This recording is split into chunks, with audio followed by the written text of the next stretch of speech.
I would now like to ask you to go to the next section of the workbook entitled Special Needs Will and Trust. Since day one, our goal as parents has been to give our children a fulfilling and happy life with as much independence as possible. With the right action now, this doesn't need to change. Making a will and setting up a trust could be one of the most important things you could ever do for your child's future.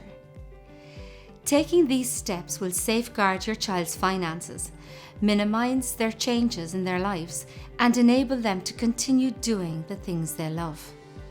We have put some questions together.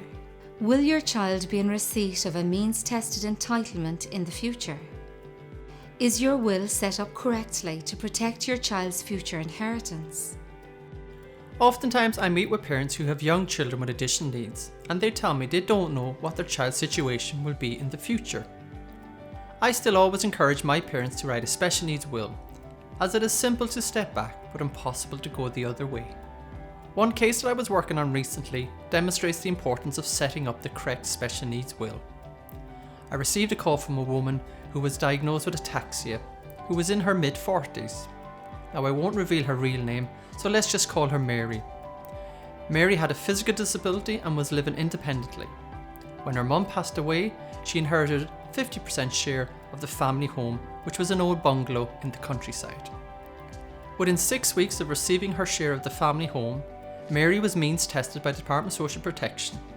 Because Mary had inherited the asset directly through the will, Mary was now over the limit.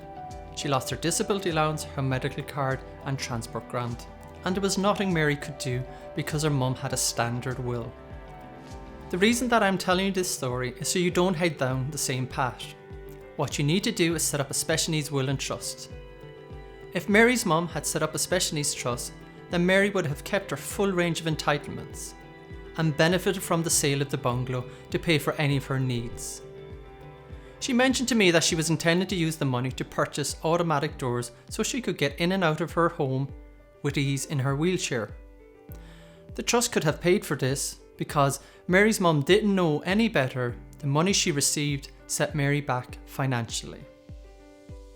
Before you set up a special needs will and trust, there are a few key decisions you need to make.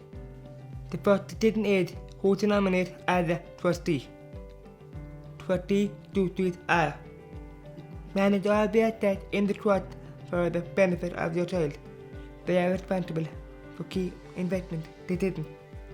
Ensure all money is spent wisely. Second decision is who to nominate as guardian. Guardian duties are: look after the welfare of the child. Assist in making key life decisions. Advocate on behalf of the child to ensure a good quality of life. Guardians and trustees take over the role of the parents when you no longer can. Who would you like to see in your child's life in the future? Who now spends time with your child? Who asks how they get on at school or therapy? Who offers to bring your child out or take them to places they would like to go? What I'm trying to convey is who really shows an interest and spends time with your child, because that is the kind of person you need to choose as a guardian and trustee. You need 2 people nominated as guardians and 2 people as trustees. These can be the same people if you wish. Don't assume anything. You must ask them and get their permission.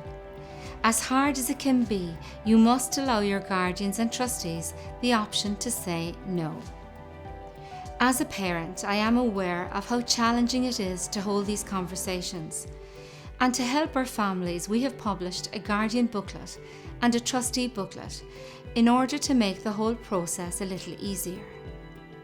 When Alan meets parents, he believes in working in blocks of 5 years at a time.